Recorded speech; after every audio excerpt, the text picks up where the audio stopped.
안녕하세요 학생 여러분. 자, 이번 시간 여러분들과 행성의 운동에 대해서 한번 알아볼 거예요. 근데 이 행성의 운동이라고 하는 이 주제를 크게 다시 세 가지 주제로 이렇게 나눠서 생각을 해볼 거예요. 첫 번째는 어떤 거냐면 제일 중요한 건 뉴턴의 만유인력 법칙이겠죠. 드디어 우리 여기 주인공이 나와요. 뉴턴의 만유인력 법칙에 대해서 한번 알아보고, 그리고 두 번째는 케플러의 법칙에 대해서 알아볼 거예요. 근데 이 케플러의 법칙이라고 하는 거를 현대적 의미에서 한번 증명을 해볼 거예요. 현대적 의미로 한번 증명을 해본다라고 하는 거는 왜 이렇게 설명을 하냐면, 사실은 케플러가 뉴턴보다 더 전대예요. 선배예요, 선배.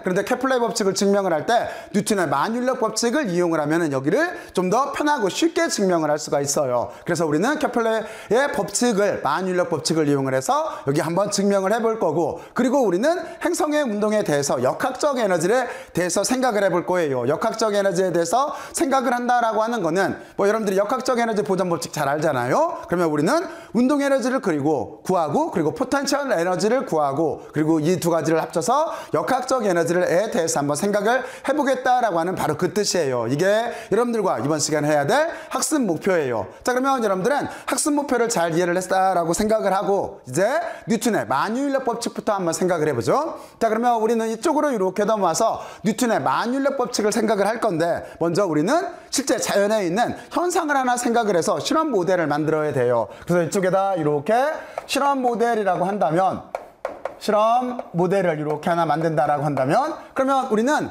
어떻게 생각하는 게 가장 쉽겠어요? 그렇죠. 여기는 태양과 지구 사이의 관계를 논하는 게 제일 쉬울 거예요. 또는 또는 지구와 달, 또는 지구와 위성 사이도 바로 여기에 똑같이 통용이 되는 거예요. 그러면 그걸 간단하게 그림으로 그려보면은 이런 형태가 되겠죠? 여기에 이렇게 태양이 있다라고 보고, 여기가 태양이에요. 그리고 여러분들이 지금 잘 알고 있듯이 이렇게 태양 주위를 지구가 이렇게 공전하고 있다라고 하는 걸 여러분들은 다 잘 알고 있을 거예요. 그렇죠? 바로 이런 식 모델에 대해서 생각을 해볼 거예요. 자, 그런데 우리가 만유인력이라고 하는 걸 논하려면 사실은 두 물체 사이에 내력이 작동할 때예요. 그래서 여기에다가 좀 더 정교하게 사고 실험 모델을 이렇게 논한다라고 한다면, 여기에 사고 실험 모델을 이렇게 다시 한번 결정을 할게요. 그러면 이런 거를 좀 더 일반화시키게 되면은 우리는 어떻게 정할 수가 있냐면, 이쪽에 물체, 질량체가 하나가 이렇게 있어요. 여기를 M1이라고 할게요. 그리고 또 하나, 여기에 또 하나 질량체가 있다라고 할게요. 여기를 우리가 M2라고 이렇게 놓을게요. 그러면 여기를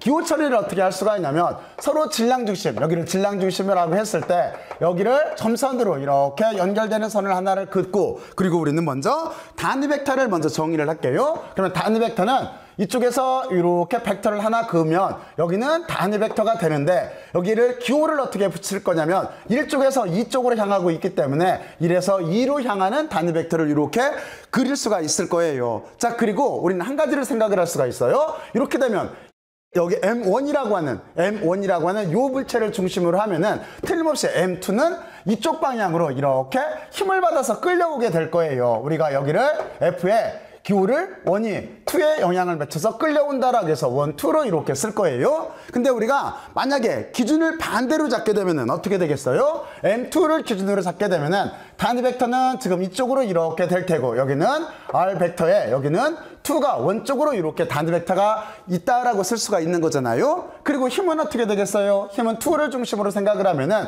얘가 이쪽으로 이렇게 끌려오는 모델이 될 거예요. 그러면 여기를 어떻게 쓸 수가 있냐면, 여기는 2 쪽에서 원쪽으로 힘을 받는다라고 쓸 수가 있을 거예요. 이해갔죠? 그러니까 무슨 얘기냐면 이거예요.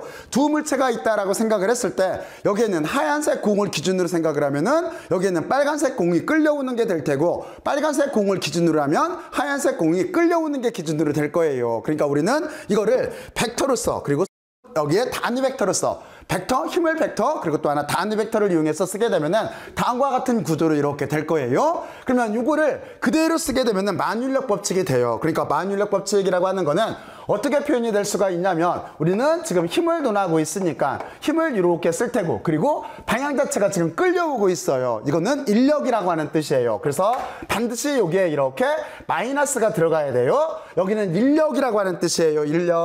여기는 인력이라고 하는 뜻이에요. 인력으로 이렇게 쓸 수가 있고, 그리고 만유인력 법칙은 역제곱의 법칙인 거잖아요. 그러니까 여기는 거리의 제곱에 반비례하는 텀으로 이렇게 되어져 있어요. 거리의 대곱에 반비례하는 텀으로 되어져 있고 물체의 질량을 M1, M2로 했으니까 여기는 M1과 M2의 질량의 곱에 비례하는 형태로 되어져 있어요. 그렇죠? 이렇게 되어져 있고 그리고 이쪽을 벡터로 썼기 때문에 우리는 여기 하나가 빠졌네요. 여기에 중요한 게 들어가죠. 여기에 만윤력 상수라고 하는 G가 이렇게 들어갈 테고 여기는 우주 보편 상수예요. 만윤력 상수라고 하는 우주 보편 상수가 들어가고 요만큼 크기니까 여기를 벡터로 쓰게 되면은 좀 전에 여기서 정리한 대로 여기 단위 벡터를 이렇게 붙여주면 되는 거예요. 그러면 우리는 지금 M1을 기준으로 여기가 이게 1에서 2의 영향을 줄 때예요.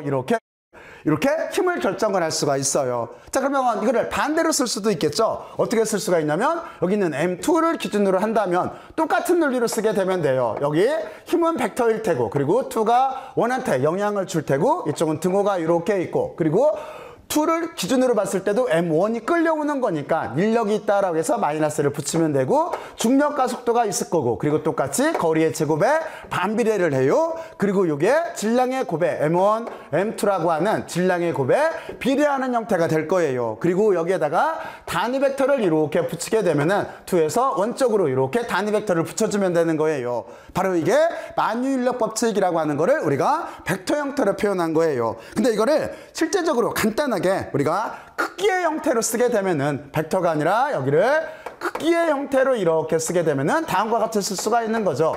힘이라고 하는 거는 제일 중요한 건 여기에 역제곱의 법칙이 한다는 거예요. 거리의 제곱에 반비례를 해요. 그리고 이게 질량의 곱에 이렇게 비례를 하게 되어져 있고 그리고 조금 전에 설명을 했듯이 여기에는 만윤력 상수라고 하는 보편 상수가 이렇게 들어가게 되어져 있어요. 여기가 자 그러면 다음과 같은 식으로 이렇게 표현이 돼요. 그리고 우리가 여기에 있는 G값에 대해서 여기 단위만 한번 생각을 해보죠. 그러니까 우리가 요 G라고 하는 우주 보편 상수라고 하는 거는 단위는 어떻게 생각하면 쉽냐면 얘를 중심으로 써보면 돼요. 그러면 여기는 어떻게 되겠어요? 여기를 넘겨면 되겠죠. 여기 다시 G에 대해서 한번 생각을 해보면 단위를 한번 생각을 해볼게요. 여기서 단위를 이렇게 물론 힘이라고 하는 거는 단위는 당연히 뉴턴이에요.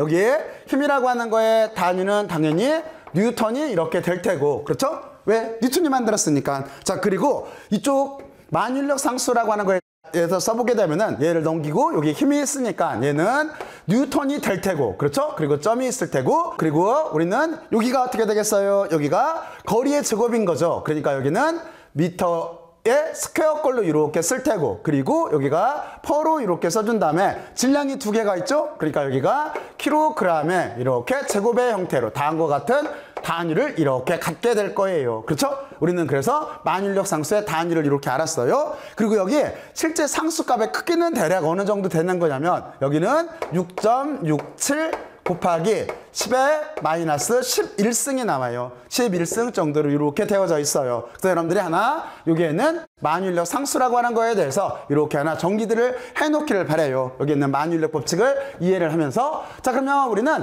다음과 같이 우리는 만윤력 법칙이 도대체 어떻게 식으로 표현된다라고 하는 걸 여기에서 한번 이렇게 정리를 해봤어요.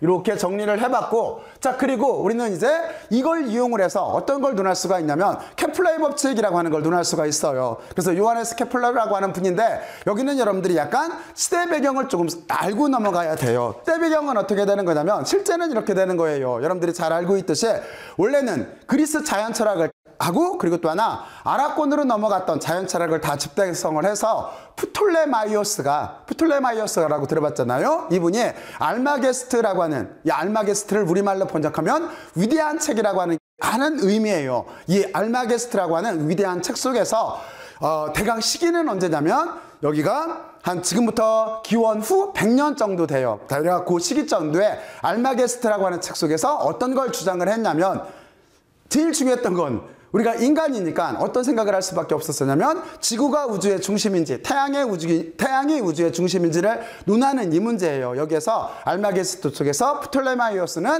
지구가 우주의 중심이고 그리고 태양이 지구 주위를 돈다라고 했었어요. 그러니까 사실 태양만 도는 게 아니라 지구가 중심이고 태양 플러스 모든 전체가 다 지구의 중심을 돈다라고 생각을 했었어요. 이때까지 관념은. 그런데 그 뒤부터 약 한 1400년 정도가 흐른 후에 폴란드에서 코페르니쿠스라고 하는 분이 1543년도에 천구의 회전이라고 하는 책을 발표를 하면서 어떤 주장을 했냐면 이게 그렇지가 않고 실제는 태양이 우주의 중심이고 그리고 지구가 태양 주위를 돈다라고 하는 주장을 한 거예요. 이게 여러분들이 잘 알고 있듯이 천동설이냐 지동설이냐 하는 바로 그 문제인 거예요. 그리고 여기에는 케플러라고 하는 이 분은 어떤 분인 거냐면 그 스승이 있었어요. 이 스승의 이름이 누구냐면은 여기는 티코 브라헤라고 하는 분이에요. 그래서 티코 브라헤가 이때까지는 망원경이 없었어요. 망원경이 없는 상태에 눈으로, 이걸 모관 관측이라고 해요. 눈으로 계속 밤하늘의 별자리를 수십 년 동안 관찰을 해요. 약 20년 정도를 관찰을 해서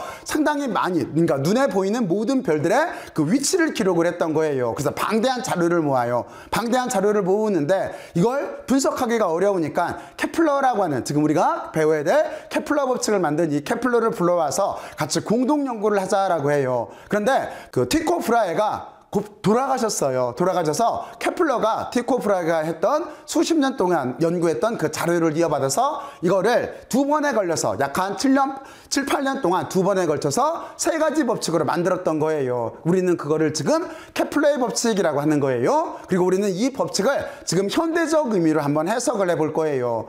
이래가 들어갔죠? 같은 구조는 이렇게 되어져 있어요. 자, 그러면 먼저 케플러의 법칙을 이렇게 이해를 할 건데, 첫 번째 법칙은 어떤 거냐면, 우리가 첫 번째 법칙을, 케플러의 법칙에서 첫 번째 법칙을 뭐라고 하는 거냐면, 여기를 우리가 타원 궤도의 법칙이라고 하는 거예요. 그래서 여기다가 타원 궤도의 법칙이라고 이렇게 쓸게요. 이건 여러분들이 직관적으로 생각해도 금방 알 수가 있어요. 타원 궤도라고 하는 거는 이제 티코 브라헤고 케플러가 만들어낸 건 어느 쪽이 맞다라는 거예요. 그렇죠. 코페르니쿠스 주장이 맞다라고 하는 거죠. 그 얘기는 이거예요. 태양이 우주의 중심이고 나머지가 여기를 지구주위를 돈다라고 하는 거예요. 물론 현대적 의미를 보게 되면은 태양계만을 지금 뜻하고 있는 거예요. 여기 태양계만. 자, 그래서 여기를 타원 궤도의 법칙을 약간 20률이라고 하는, 그러니까 20률이라고 하는 걸 조금 크게 그리게 되면은 다음과 같은 구조로 이렇게 그릴 수가 있어요.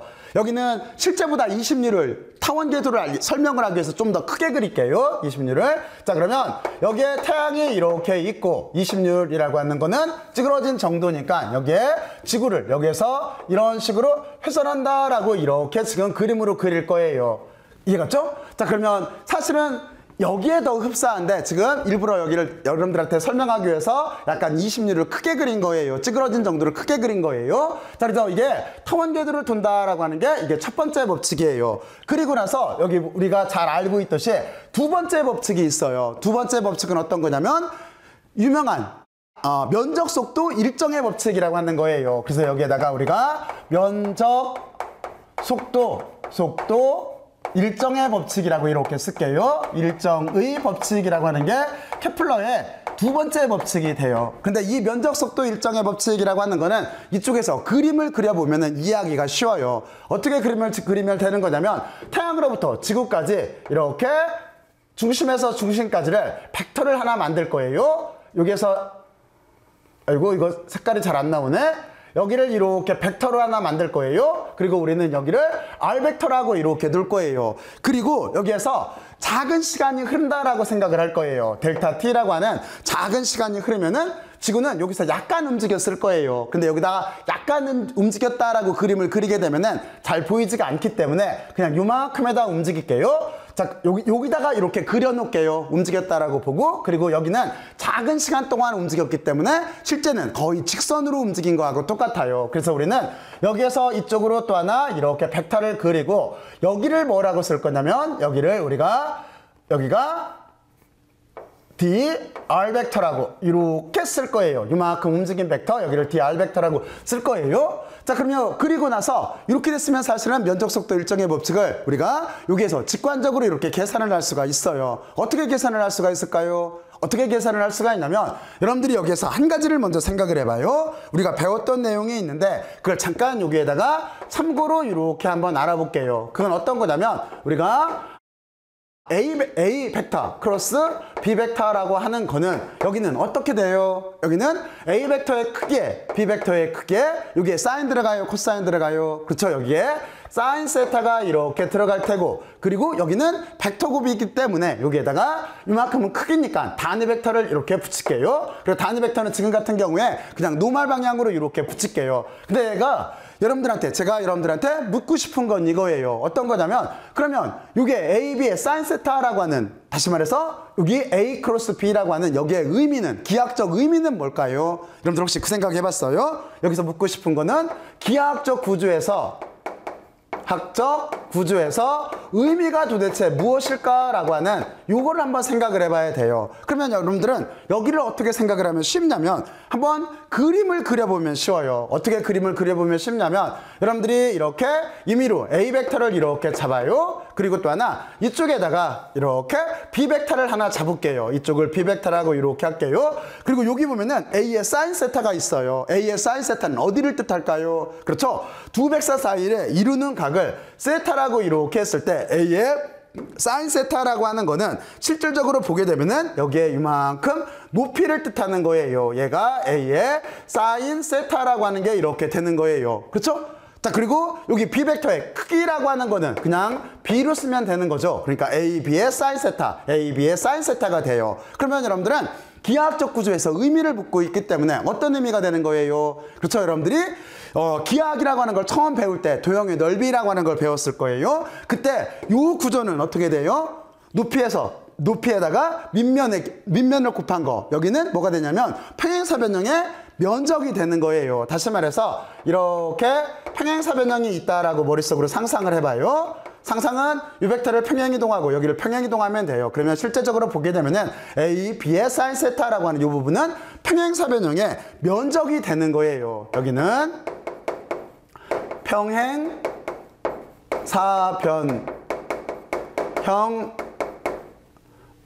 아래쪽으로 쓸게요.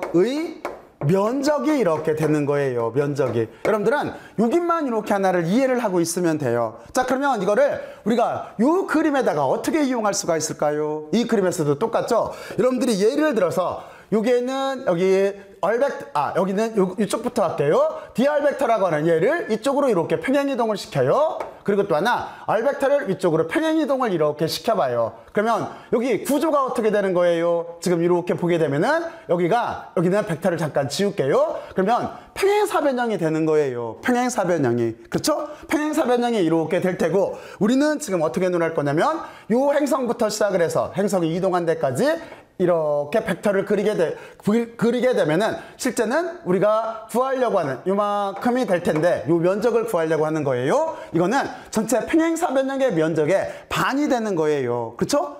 이해갔죠? 그러면 이게 무슨 뜻이냐면, 여기에서 면적 속도 일정의 법칙이라고 했었어요. 그러니까 무슨 얘기냐면, 여기 R 벡터가 어떤 일정한 시간, 작은 시간 동안 쓸고 지나가는 면적을 뜻하는 거예요. 그 면적을 구해야 되는데 그 면적 자체가 평행사변형의 반이 돼요. 그러면 평행사변형은 뭐 했었어요? 이게 AB 사인 세타였죠? 근데 AB 사인 세타라고 하는 거는 어떤 형태로 표현이 돼요? 여기에는 벡터 곱으로 표현되죠? 그러니까 우리가 노란색으로 표시한 여기 면적을 구하려면 식을 어떻게 쓸 수밖에 없냐면 이렇게 쓰면 되는 거예요. 이쪽에 R 벡터가 이렇게 있고, 그리고 이쪽에 dr 벡터가 있어요. dr 벡터가 이렇게 있고, 그리고 우리는 얘를 크로스 프로덕트로 연결을 해주면 평행사변형이 돼요. 그러니까 여기를 크로스 프로덕트로 이렇게 연결을 해주면 면적이 이렇게 되는데, 여기 면적이 이렇게 되는데 이쪽이 작게 이동했어요. 그러니까 여기는 미소 면적이 이렇게 될 거예요. 그리고 실제적으로 보면은 평행사변형의 면적의 반이에요. 이쪽 그림으로 그리게 되면은 실제는 이만큼으로 이렇게 돼서 평행사변형의 면적의 반이 되는 거예요. 그러면 어떻게 하면 되겠어요? 여기를 2분의 1로 이렇게 나눠주면 되겠죠? 우리는 여기를 이렇게 절대값을 붙일 거예요. 그러면 다음과 같은 형태로 여기가 이렇게 제일 초기에 물리적인 의미를 갖는 중요한 식을 이렇게 구할 수가 있어요. 그죠? 그러니까 이 그림에서 빗금친 부분의 면적은 다음과 같은 식으로 이렇게 될 거예요. 자, 그러면 여러분들은 여기까지 잘 이해를 했을 거예요. 자, 그리고 여러분들은 이제 이 부분을 이렇게 바꿔 쓸 건데 어떻게 바꿔 쓸 수가 있냐면 dr이라고 하는 여기 이렇게 직선거리로 이동한 여기는 다음과 같은 식으로 이렇게 놓을 수가 있겠죠. 이쪽이 이동 거리니까 여기는 어떻게 쓸 수가 있냐면 속도에다가 시간을 곱한 값으로 쓸 수가 있겠죠. 그러니까 여기는 여기 dr 여기는 속도에다가 이렇게 시간을 곱한 값으로 쓸 수가 있을 거예요. 그러니까 여기 델타 t라고 하는 여기를 dt로 이렇게 바꿔서 쓸게요. 요 값으로 이렇게 쓸 수가 있을 거예요. 그러면 우리는 이쪽을 지금 어떻게 쓸 수가 있냐면 여기는 2분의 1이 이렇게 있고 그리고 여기는 r 벡터가 이렇게 있고 그리고 여기를 v에다가 이동한 그 짧은 시간을 곱한 값이기 때문에 V에 dt 꼴로 다음과 같이 이렇게 쓸 수가 있을 거예요. 그리고 여기에는 속도는 실제는 벡터예요. 다시 말해서 이걸로 이렇게 쓸 때 시간은 스칼라지만 얘는 이렇게 벡터라는 뜻이에요. 이 식으로 이렇게 표현이 될 수가 있겠죠. 자, 그리고 우리는 다시 여기에 크로스 프로덕트가 들어가져 있고 R 벡터하고 V 벡터 사이의 관계를 바꿨어요. 그러면 하나 여러분들이 또 하나 알고 있는 게 있어요. 어떤 게 알고 있냐면 가군동량 보존 법칙이라고 하는 걸 알고 있어요. 그래서 여기에다가 참고로 가군동량 보존 법칙이라고 하는 걸 잠깐만 이렇게 논할게요. 여기를 논하게 되면은 가군동량 보존 법칙은 어떤 형태를 가지고 있냐면 가군동량이라고 하는 거는 여기가 R 크로스 그 다음에 여기에 뭐가 들어가요? 여기에 어떤 게 들어가요? 그렇죠. 이쪽에 이렇게 운동량 벡터가 이렇게 들어가게 되어져 있어요. 운동량이 들어가게 돼 있어요. 그러면 우리는 여기를 이렇게 바꿔 쓸 수가 있겠죠. 여기는 R 벡터가 이렇게 있고 이쪽은 운동량이니까 운동량은 뭐에다 뭐를 곱한 값으로 정의되어 있어요. 그렇죠. 운동량은 P는 mv인 거죠. 그러니까 여기는 질량에다가 속도를 곱한 값으로 이렇게 정의가 되어져 있을 거예요. 그렇죠? 바로 이 형태를 이렇게 알고 있고 그리고 지금 같은 경우에 여기는 우리가 이렇게 일정하다라고 이렇게 볼 거예요. 자, 그러면 우리는 다음 관계를 이렇게 이용을 해서 이 부분을 바꿀 거예요. 이 부분을 바꿔서 여기 왜 그러냐면 R 크로스 V가 있잖아요. R 크로스 V가 있으니까 이 질량만 이쪽에다 나눠주고 여기다 곱아줘도 되는 거잖아요. 그러면 위에 있는 식은 여기를 어떻게 쓸 수가 있냐면 여기는 가군동량이라고 하는 걸 대체해서 쓰게 되면은 여기는 2가 있고 그리고 여기에 질량을 추가를 해야 되기 때문에 여기를 나눠줄 거예요. 분의 1이 이렇게 있을 테고 그리고 여기에 있는 질량을 앞쪽으로 빼서 쓸게요. 여기는 스칼라량이기 때문에 V 앞에 쓰나 R 앞에 쓰나 똑같아요. 그러니까 여기는 M, R 벡터가 있고 크로스 V 벡터가 있고 그리고 뒤에는 이렇게 시간에 대한 값이 이렇게 있게 되어져 있어요. 다음과 같이 이렇게 뺄 수가 있어요. 자, 그러면 여러분들은 요만큼 부분이 뭐였어요? 요만큼 부분을 이렇게 썼을 때 우리는 여기를 생각을 해보면 여기를 뭐로 바꿀 수 있다라고 했죠? 여기를 가군동량으로 바꿀 수가 있다라고 했죠? 그리고 지금 우리는 크기만을 논할 거예요. 그러니까 여기는 가군동량의 크기가 될 거예요. 스칼라 값이 될 거예요. 그러면 여기를 어떻게 쓸 수가 있겠어요? 여기는 우리가 그리고 여기 dt가 있잖아요. dt는 이쪽으로 넘겨줄 거예요. 그러면 결과적으로 봤을 때 우리는 다음과 같이 이렇게 쓸 수가 있어요.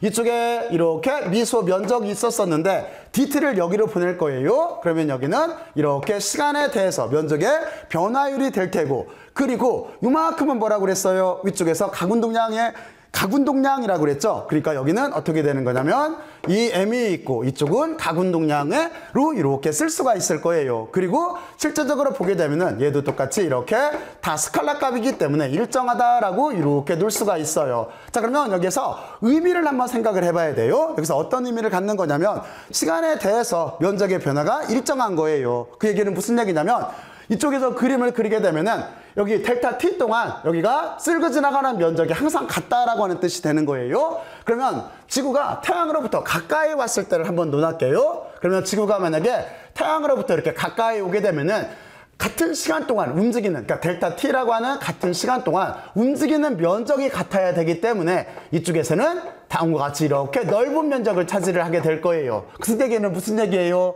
여기에 있는 속도가 그러니까 지구가 태양으로부터 멀리 있을 때는 천천히 움직이고 면적이 쓸고 지나가는 면적이 같아야 되기 때문에 태양으로부터 가까이 오면은 면적이 같아야 되기 때문에 더 빨리 이렇게 회전을 한다, 공전을 한다라고 하는 이 의미가 되는 거예요. 그래서 면적 속도 일정의 법칙이라고 하는 거는 여러분들이 의미를 부여를 하면은 어떻게 되는 거냐면 여기에서 제일 중요한 건 바로 여기에 있는 그 기하학적 의미를 찾는 거예요. 평행사변형의 면적을 찾는 거예요. 바로 이걸 바탕으로 해서 우리는 수학적인 논리 전개를 할 수가 있고 그리고 시간에 대해서 면적의 변화가 일정하기 때문에 그러니까 같은 시간 동안 쓸고 지나가는 면적 자체가 일정하다라고 하는 바로 이 의미가 되는 거예요. 자, 그러면 여러분들은 여기까지 이렇게 잘 이해를 했을 거예요. 여기까지 여러분들이 다시 한 번만 잘 한번 스스로 생각들을 한번 해보세요. 여기까지만.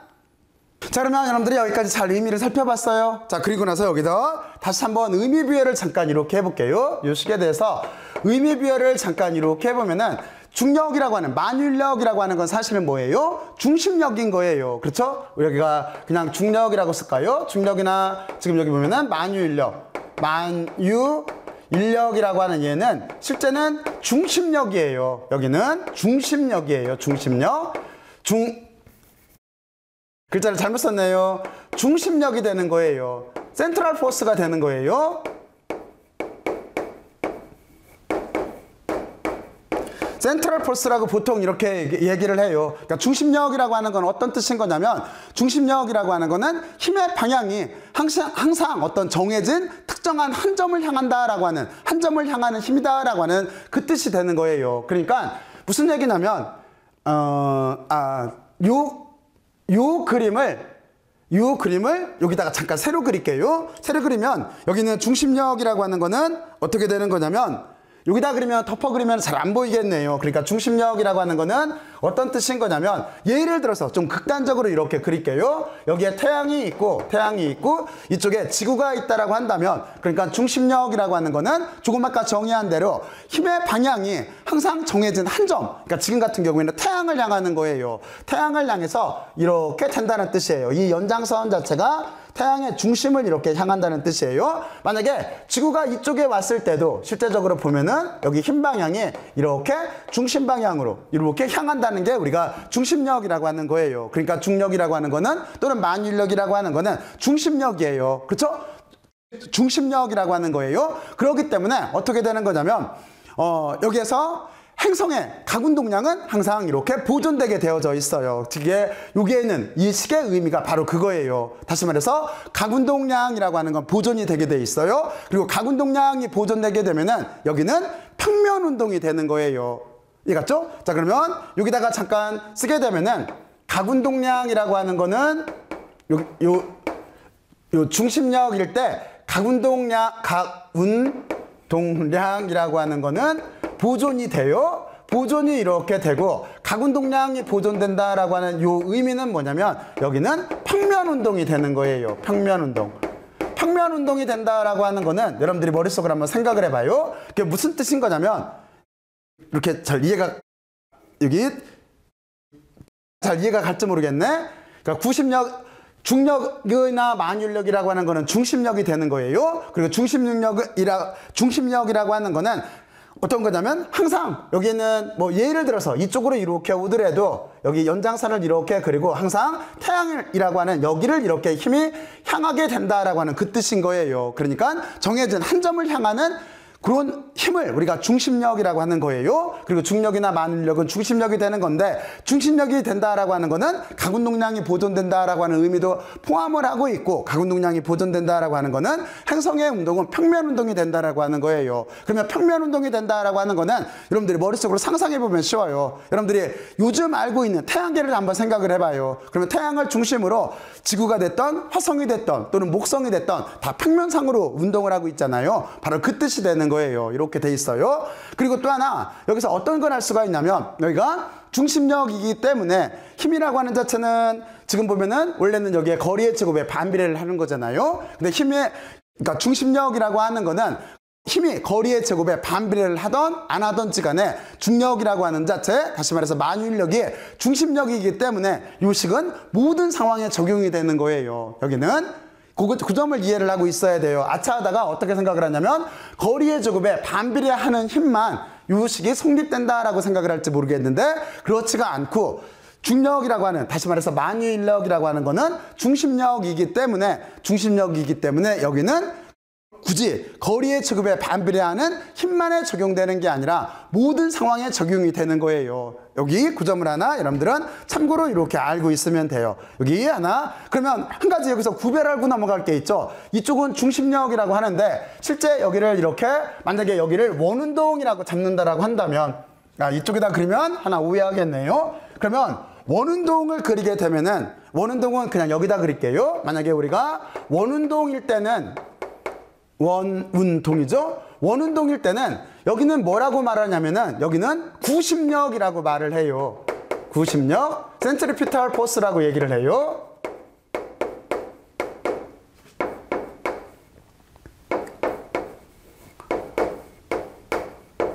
센트리피탈 포스라고 이렇게 말을 해요. 그렇죠? 여러분들이 여기는 알고 있을 거예요. 이거는 어떤 뜻인 거냐면 어떤 원운동을 할 때 물체가 여기에 있고 여기가 원운동이라고 이렇게 봐요. 원운동을 할 때 여기는 어떤 뜻인 거냐면 구심력이라고 하는 거는 물체가 원운동을 하도록 작용하는 힘을 말하는 거예요. 어디에 작용하는 힘이에요?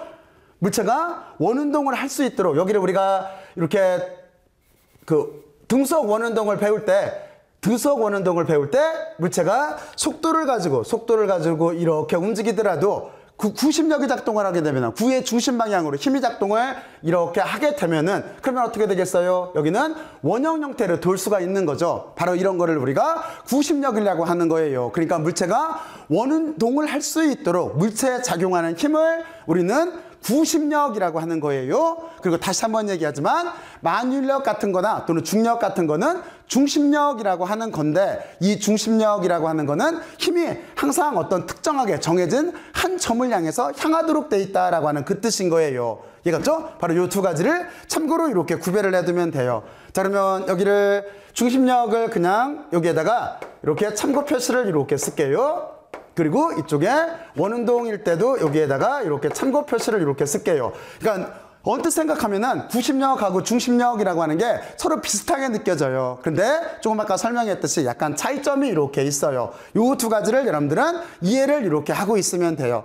자, 그러면 여러분들은 이제 여기를 잘 이해를 했을 거라고 생각을 하고, 자, 그리고 우리는 면적 속도 일정의 법칙이라고 하는 걸 정의를 했고 의미까지 알아봤다라고 한다면 이제 세 번째로 어떤 걸 이렇게 알아볼 수가 있냐면 세 번째 법칙이 있어요. 이거를 우리가 주기의 법칙이라고 하는 거예요. 주기의 법칙이라고 이렇게 하는 거예요. 그런데 우리가 이 주기의 법칙이라고 하는 거는 먼저 결과를 알고 시작하는 게 좋아요. 그 결과라고 하는 건 뭐냐면 주기를 기호를 T로 쓸 거예요. 그리고 장축의 반지름을 A로 쓸 거예요. 장축의 반지름이라고 하는 거는 지금 우리가 타원궤도를 돈다라고 보고 있기 때문에 장축, 그리고 이쪽을 단축이라고 하잖아요. 장축의 반지름을 말하는 거예요. 그걸 A라고 이렇게 쓸 거예요. 그리고 여기는 비례하게 되어져 있어요. 비례하게 되어져 있는데 요 앞에는 상수가 들어가요. 여기는 상수가 들어가고 이렇게 비례하게 되어져 있는데 물론 상수가 들어가게 되면은 여기는 이렇게 등고로 바뀌게 될 거예요. 그런데 여기가 어떻게 되어 있냐면 주기의 제곱이 장축의 반지름에 3승하고 이렇게 비례하게 되어져 있어요. 그래서 먼저 여러분들은 이 형태가 된다라고 하는 거를 결과값을 알고 있으면은 여기 유도를 할 때 좀 더 수월할 거예요. 다시 말할게요. 주기의 법칙이라고 하는 거는 주기라고 하는 거는 같은 위치까지 도는데 걸리는 시간을 주기라고 하는 거잖아요. 같은 위치까지 올 때까지. 그리고 또 하나 여기 보면은 장축의 반지름과 관계를 갖는데 어떤 관계를 갖냐면 주기의 제곱이 장축의 반지름의 세제곱과 비례를 한다라고 하는 이 뜻이 되는 거예요. 여러분들 이해 갔죠? 자, 그러면 우리는 이 식이 어떻게 유도가 되나 하는 거를 한번 생각을 해보죠. 그런데 여기는 어떤 식으로 생각을 하면 쉽냐면 여러분들이 여기도 사고 실험 모델을 하나 만들어요. 사고 실험 모델을 만들 때 어떻게 먼저 생각을 할 거냐면 첫 번째 원운동을 한다라고 생각을 할 거예요. 원운동을 이렇게 한다라고 생각을 하고 그러면 원운동이라고 하는 건 이렇게 되겠죠. 여기가 지금 이게 지구의 궤도라고 볼게요. 그리고 여기에는 이렇게 태양이 있다라고 볼게요. 자, 그리고 지구는 틀림없이 어떻게 되겠어요? 이쪽으로 이렇게 요 둘 사이에는 어떻게 되겠어요? 만유인력 법칙이 미치고 있을 거예요. 여기는 만유인력이 이렇게 작동을 하고 있고 그리고 지구는 접선 방향으로 이렇게 속도를 가지고 움직이려고 할 텐데 지금 만유인력 때문에 못 빠져나가고 여기를 원운동을 해요. 원운동을 한다라고 하는 뜻은 여기에는 구심력을 받는다라고 하는 뜻인 거예요. 그렇죠? 그러니까 물체가 원운동을 할 수 있도록 구의 중심 방향으로 힘이 작동하고 있다라고 하는 뜻인 거예요. 그거를 우리는 구심력이라고 하는 거예요. 그렇잖아요? 여러분들이 다시 한번 생각을 해봐요. 어떤 태양을 생각을 하고 지구가 만약에 정확하게 원궤도를 그린다라고 한다면 만유인력이 지구를 먼저 당기고 있어요. 그렇죠? 만유인력이 먼저 작동을 하고 있고 그리고 또 하나가 어떻게 되는 거예요? 또 하나가 얘는 원래는 접선 방향으로 탈출을 하려고 하는데 그렇지가 않고 구심력이 작동을 하고 있기 때문에 여기를 원운동을 한다라고 생각을 하면 돼요. 자, 그러면 여기서 제일 중요한 논리가 하나가 생겨나죠? 어떤 거냐면 우리는 힘이라고 하는 거를 바탕으로 생각을 해보면은 틀림없이 만유인력이라고 이렇게 쓸게요.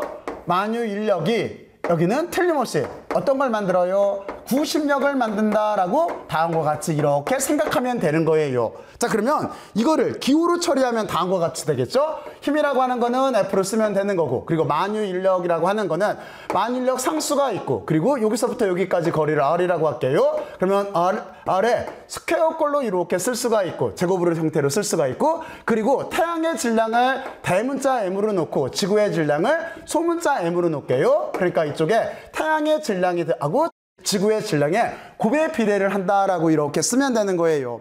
자, 그리고 이쪽은 구심력은 어떤 형태를 가지고 있어요? 구심력이라고 하는 거는 여기에 질량에다가 이쪽은 구심 가속도를 이렇게 곱한 합인 거죠. 그러면 구심 가속도는 어떤 식으로 표현돼요? 여기는 R분의 V 스퀘어인 거죠. 그러니까 여기는 어떤 형태로 쓸 수가 있냐면 이렇게 지구의 질량이 있을 테고, 여기는 R분의 V 스퀘어, V는 속도예요. 여기서 말하는 V는 여기 다시 쓸게요. 여기가 속도의 제곱의 형태로 이렇게 표현이 될 거예요.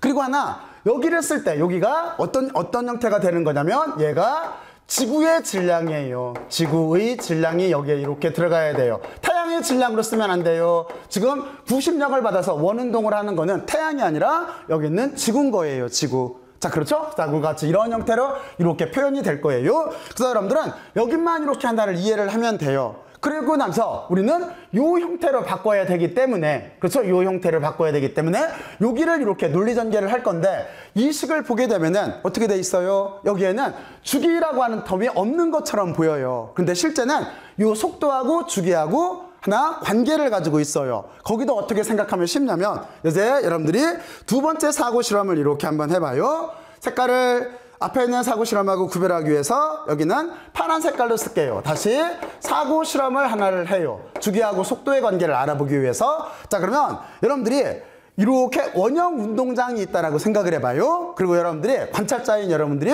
운동장의 가운데에 이렇게 있어요. 그런데 여기에서 친구가 달리기를 하고 있다라고 생각을 해봐요. 친구가 여기를 달리기를 해요. 자, 그러면 어떻게 생각할 수밖에 없냐면, 다시 말해서 여러분들은 어떻게 관찰할 수밖에 없냐면, 친구가 요 점을 중심으로 이렇게 속도를 가지고 움직일 텐데, 물론 여러분들부터 여기까지 거리는 R이라고 이렇게 할 거예요.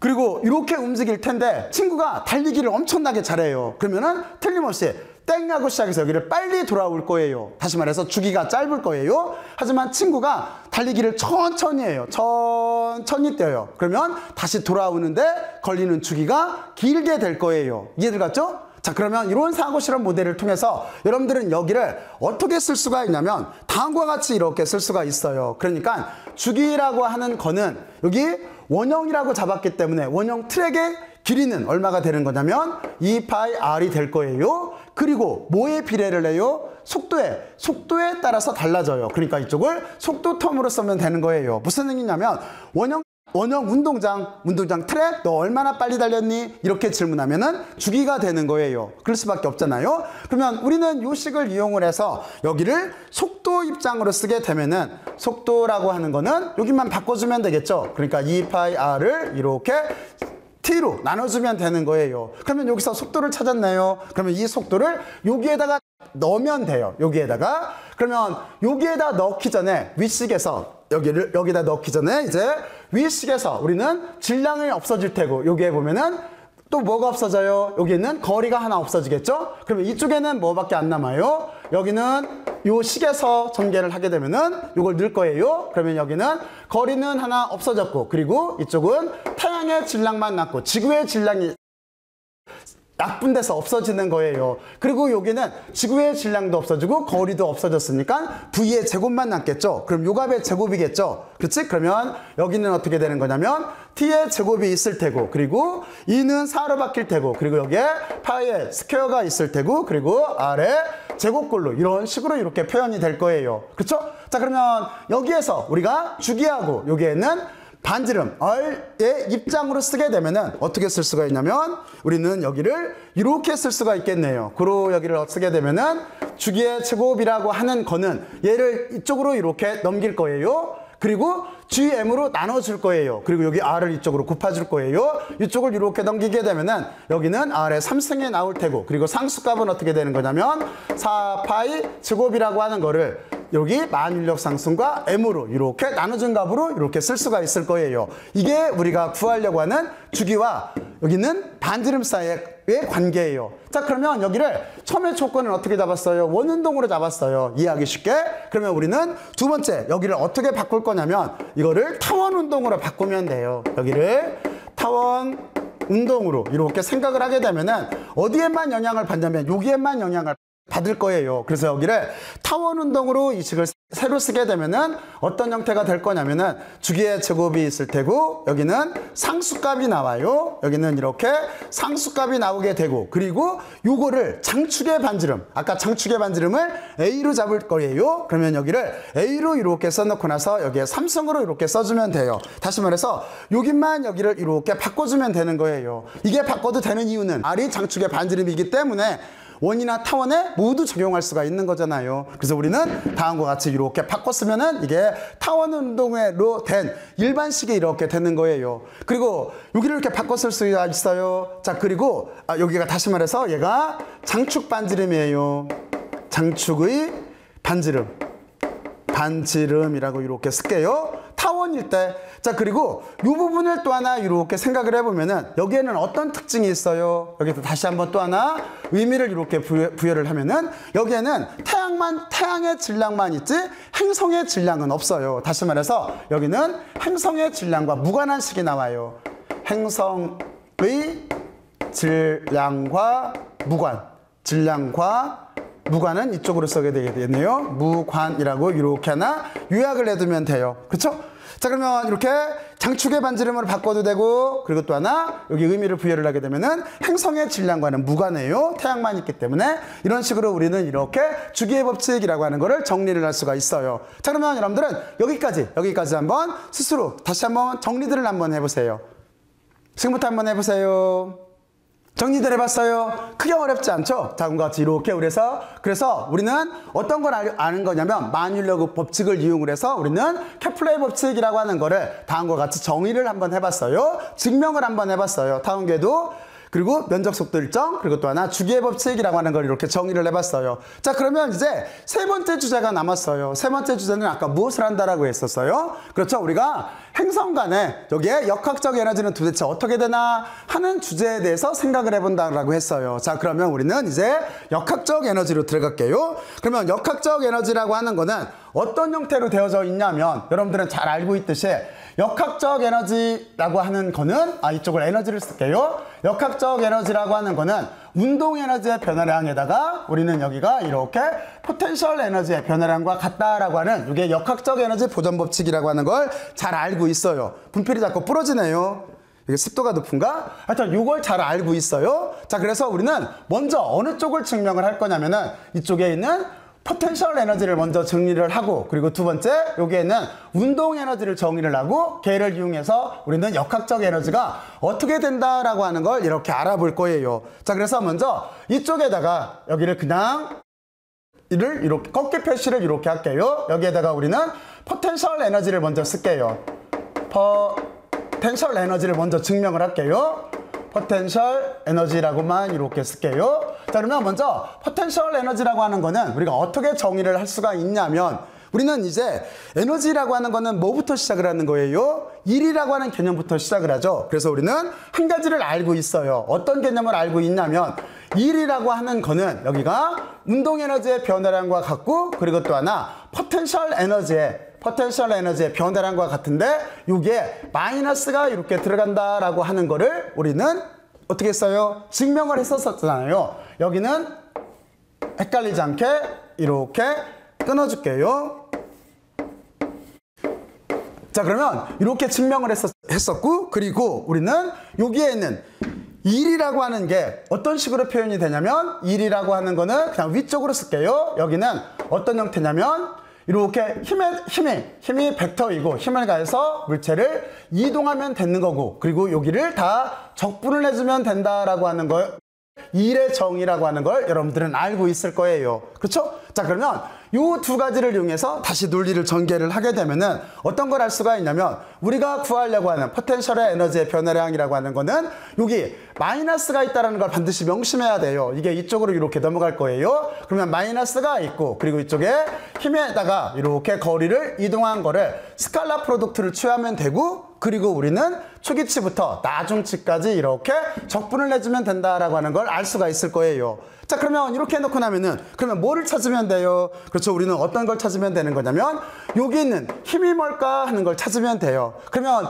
우리가 지금 행성사의 문제를 논하고 있어요. 그러면 여기에 있는 힘은 정체가 뭘까요? 그렇죠. 이 힘은 여기에 있는 만유인력 법칙이라고 하는 요식이 될 거예요. 그렇잖아요. 그래서 우리는 조기에 있는 저값을 여기에다가 이렇게 대입해서 쓸 거예요. 그러면 논리 자체는 이런 식으로 풀리겠죠. 이쪽에 포텐셜 에너지라고 하는 거는 마이너스가 이렇게 있고 여기는 어떤 형태가 되냐면 저쪽에 보면 인력을 뜻하는 마이너스가 있고 그리고 여기에 R 스퀘어가 있고 상수값은 다 위에다 올렸을게요. 만인력 상수가 있고 태양의 질량이 있을 테고 지구의 질량이 이렇게 있고 그리고 이게 벡터기 때문에 여기에 단위 벡터가 이렇게 붙는 식으로 될 거예요. 다음과 같은 꼴로 될 거예요. 그리고 여기 점곱이 있어요. 그럼 여러분들은 전곱을 찍으면 될 거고 여기가 벡터기 때문에 벡터는 크기에다가 방향 성분이 있으면 되는 거잖아요. 그리고 여기가 단위 벡터가 있으니까 우리는 단위 벡터에다가 크기꼴로 다음과 같이 이렇게 써줘도 될 거예요. 그렇죠?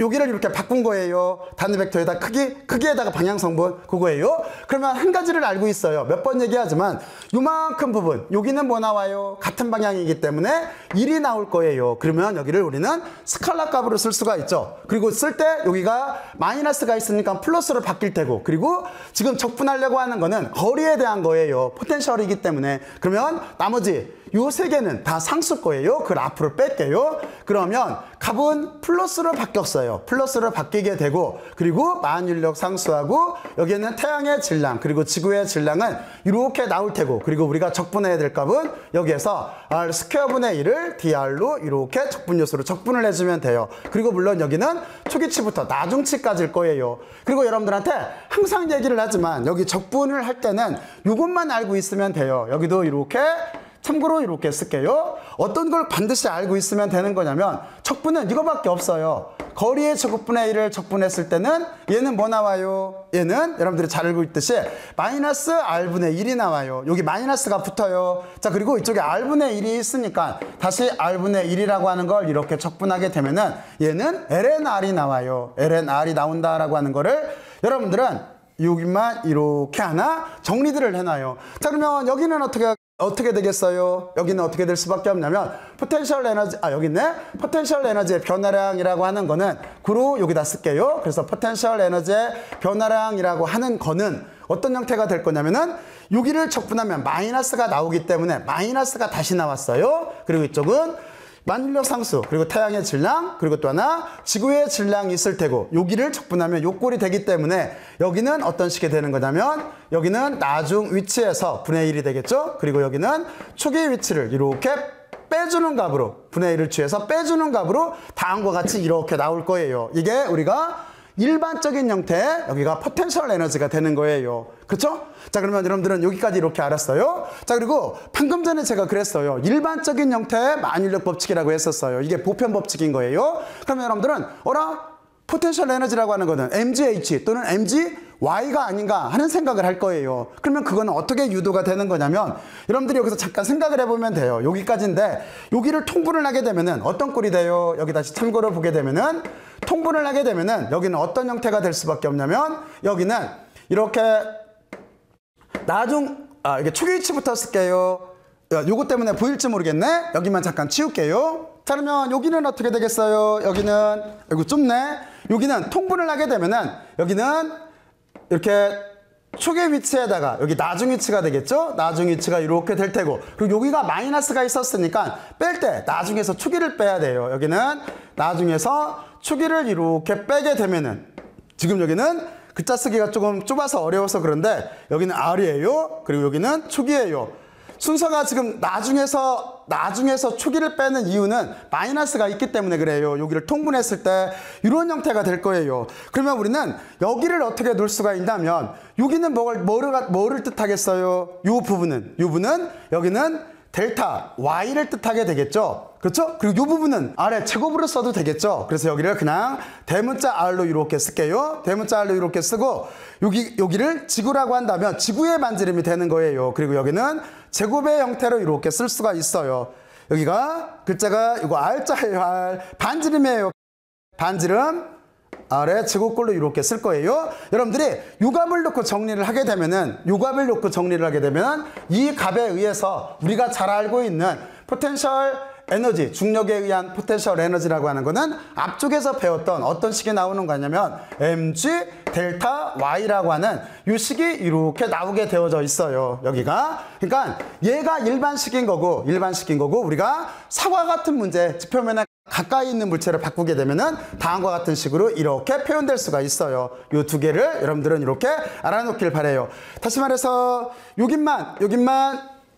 여기를 이렇게 묶어줄게요. 이렇게 근사를 시키면 돼요. 여기만 통분해서 여기를 델타 Y로 놓고 아래쪽을 여기를 그 지구라고 한다면 지구의 반지름으로 넣으면 돼요. 요 값을 여기다 넣고 계산하게 되면은 다음과 같은 꼴로 이렇게 나와요. 자, 그러면 여러분들은 여기까지 이해를 했죠? 자, 그러면 여기까지 잘 이해를 했을 거라고 생각을 하고 우리는 이제 포텐셜 에너지를 구했으니까 운동 에너지를 구해야 돼요. 공간이 약간 부족하네요. 운동 에너지를 이렇게 구하면은 운동 에너지는 정말로 쉬워요. 어떻게 계산하면 되는 거냐면 운동 에너지라고 하는 거는 여러분들은 2분의 1 mv의 제곱의 형태를 갖는다라고 하는 걸 알고 있어요. 자, 그렇죠? 그러면 여기서 뭐만 찾으면 돼요? 여기에는 속도만 찾으면 되는 거예요. 속도의 제곱이 도대체 무엇일까라고 하는 이 부분만 찾으면 돼요. 근데 여기는 어디서 찾을 수가 있냐면 이 식에서 찾을 수가 있어요. 실제 우리가 지금 만유 인력에 의해서 지구가 못 빠져나가고 이렇게 구심력을 받는 운동이 되는데 이게 근본적인 힘에 대한 식인 거잖아요. 그러면 여기에 속도의 제곱이 있어요. 그래서 우리가 속도의 제곱을 여기서 찾게 되면은 질량, 지구의 질량은 없어질 테고 R 하나 떨어지게 되면은 이쪽에서 뭐밖에 없어요? 여기는 그 반지름 분의 1이 있고 그리고 여기에는 만일력 상수와 태양의 질량이 있을 거예요. 그 값을 여기다 넣어줄 거예요. 여기에다가. 그러면 여기는 식이 이렇게 되겠죠. 여기를 이렇게 다시 쓰게 되면은 여기는 2분의 1이 되고 여기는 m이 되고 v의 스퀘어는 요 식에서 구하게 되면은 저기는 r이 있고 그리고 여기가 어떻게 여기가 만일력 상수가 있고 여기가 태양의 질량이 있는 형태로 이렇게 쓸 수가 있죠. 자, 그래서 여기를 정리해서 한 번에 쓸게요. 그러면 어떻게 되겠어요? 여기는 이 아래 G 그리고 태양의 질량, 지구의 질량이죠. 그래서 여기를 공간이 좁아서 여기를 지우고 한 번에 쓸게요. 그러면 여기는 다음과 같이 이렇게 되겠죠. 여기는 어떤 형태가 되는 거냐면 여기를 한 번에 쓰게 되면은 구로 우리가 여기를 색깔을 바꿔서 빨간 색깔로 쓸게요. 이렇게 쓰게 되면은 구로 우리가 운동 에너지라고 하는 거는 여기는 이 R에다가 만일력 상수가 이렇게 있을 테고 태양의 질량이 있고 m이 있는 형태로 다음과 같이 이렇게 쓸 거예요. 여기만 찾으면 돼요. 여기만 이 식에서 찾아서 대입해서 정리하면 다음과 같이 이렇게 될 거예요. 자, 그리고 우리는 이 식에서 어떤 걸 구할 수가 있냐면 예를 들어서 여기 초기의 위치 자체가 아주 멀리 있다라고 가정을 하게 되면은 그러면 우리는 여기를 어떻게 쓸 수가 있냐면 포텐셜 에너지라고 하는 거를 이 식에서 쓰게 되면은 그냥 간단하게 줄여서 이렇게 쓸 수가 있겠죠. 이 식에서 포텐셜 에너지라고 하는 자체는 어떻게 쓸 수가 있냐면 여기는 마이너스가 있고 그리고 여기는 없애도 되는 거니까 그쵸? 나중체도 초기치를 뺀 거니까 여기를 이렇게 없애게 되고 그러면 여기는 위쪽에 GMM을 먼저 쓸게요. G 태양의 질량 M이 있을 테고 여기는 R만 남아요. 그러니까 R로 이렇게 쓴 식으로 이렇게 표현이 될 거예요. 다음과 같이.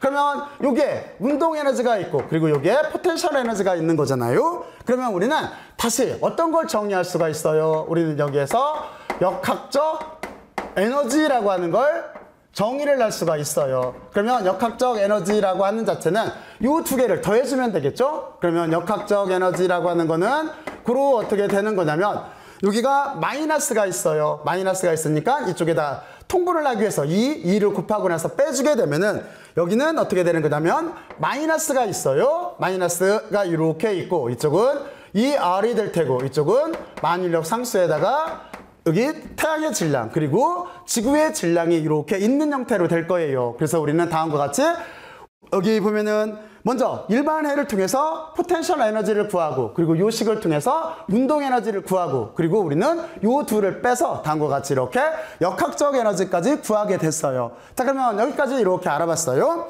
그리고 여기에서 대표적인 게 하나가 있는데 그게 우리가 지구 탈출 속도라고 하는 거예요. 그러면 요 부분에다가 공간이 너무 없네. 여기에다가 지구 탈출 속도라고 하는 게 있어요. 탈출 속도라고 하는 게 있는데 탈출 속도라고 하는 거는 어떻게 유도를 하면 되는 거냐면 역학적 에너지 보존 법칙을 쓰면 되는 거니까 역학적 에너지 보존 법칙이라고 하는 거는 이렇게 될 거예요. 운동 에너지의 추기치 그리고 플러스 여기가 포텐셜 에너지의 추기치 그리고 또 하나 이쪽은 자꾸 기호를 틀리게 쓰네요. 운동 에너지의 나중치 플러스 여기가 포텐셜 에너지의 나중치 형태로 될 거예요. 그런데 어떤 여기서 조건을 쓸 수가 있냐면 말이 조금 엉켰는데 다음과 같이 하면 돼요. 그러니까 초기 위치라고 하는 거는 지표면으로 잡고 그러니까 대문자 R이 되겠죠. 그리고 물체가 무한히 나중에 멀리까지 간다라고 보는 거예요. 그러면 나중 위치는 무한하다라고 보고 그리고 이 위치에서 속도는 0이라고 보는 거예요. 그렇게 되면은 요식 자체가 어떻게 되냐면 이쪽이 다 0으로 가요. 이쪽이 그 조건 내에서 0으로 가서 없어져요. 그러면 운동 에너지는 여기 있는 요식일 테고 그리고 포텐셜 에너지는 여기 있는 요식일 테고 이걸 놓고 정의를 하게 되면은 탈출 속도라고 하는 거는 그리고 어떻게 쓸 수가 있냐면 탈출 속도는 이렇게 쓰고 여기다가 escape velocity라고 해서 보통 ESC를 이렇게 붙여요. 얘는 어떤 형태로 표현이 되는 거냐면 여기가 이렇게 행성의 반지름이 나와요. 그리고 여기는 행성의 질량이 이렇게 나오게 돼 있어요. 그리고 요 식에 보면 만인력 상수가 있어요. 만인력 상수를 이렇게 넣고 그리고 그 운동 에너지 여기에 E가 있었어요. 그래서 여기가 E가 이렇게 곱해지는 형태로 다음과 같이 이렇게 탈출 속도를 구할 수가 있어요. 자, 그러면 여러분들은 여기까지도 꼭 한번 증명들을 한번 해봐요. 여기까지. 자, 그러면 다음과 같이 약간 좀 시간이 기네요. 시간이 약간 길긴 길었는데 여기까지 여러분들은 지금 뭐를 알아본 거예요? 그렇죠? 여러분들은 무엇을 알아봤냐면 우리는 행성의 운동이라고 하는 거를 알아봤어요. 그래서 어떤 중점으로 알아봤냐면 먼저 뉴턴의 만유인력 법칙이라고 하는 걸 생각을 해보고 그리고 이걸 이용을 해서 현대적 의미에서 케플러의 법칙 세 가지를 이렇게 증명을 해봤어요. 자, 그리고 우리는 다시 행성의 운동일 때 여기 역학적 에너지라고 하는 걸 알아본 거예요. 근데 이 역학적 에너지라고 하는 거를 먼저 포텐셜이라고 하는 거를 E를 이용해서 이렇게 한번 구해보고 그렇죠? 자, 그리고 운동 에너지라고 하는 거를 구해봤어요. 그리고 운동 에너지의 속도라고 하는 거는 여기에 이렇게 속도가 들어가 있어서 요식을 대입해서 운동 에너지를 구했어요. 자, 그리고 우리는 역학적 에너지가 다음과 같이 음수꼴로 나온다라고 하는 걸 여기를 한번 확인을 했어요. 그리고 우리는 요식에서 역학적 에너지 보존 법칙을 이용해서 탈출 속도까지 이렇게 알아본 거예요. 자, 그러면 여기까지 여러분들이 꼭 한번 여기 있는 걸 다시 한번 정리들을 한번 해보고 여러분들 정도면 여기 금방 아마 잘 이해를 할 수가 있을 거예요. 그러니까 급하게 서두르면은 거꾸로 더 역효과가 있어요. 그러니까 처음에 시작을 할 때는 그냥 하나하나 차근차근 이렇게 따라가면서 여러분들이 직관력과 통찰력을 이렇게 한번 늘려놓기를 바래요. 그리고 우리는 지금 무엇을 하고 있는 거냐면 어떤 자연의 현상이 있다라고 한다면 그게 문제 해결할 목표겠죠. 자연의 현상이라고 하는 문제 해결 목표가 있다라고 한다면 이거를 우리는 논리적으로 설명을 하고 그리고 또 하나 통찰력을 바탕으로 해서 이해를 하는 게 목적인 거예요. 자, 그러면 다음과 같이 이렇게 세 가지 파트를 통해서 행성의 운동에 대해서 설명을 했으니까 꼭들 여기 한번 나름대로 정리들을 해서 여러분들이 스스로 깨우치기를 바래요. 그러면 여러분들은 뉴턴이 생각했던 걸 이해하게 될 거예요. 그리고 그 중요성에 대해서도 여러분들은 틀림없이 잘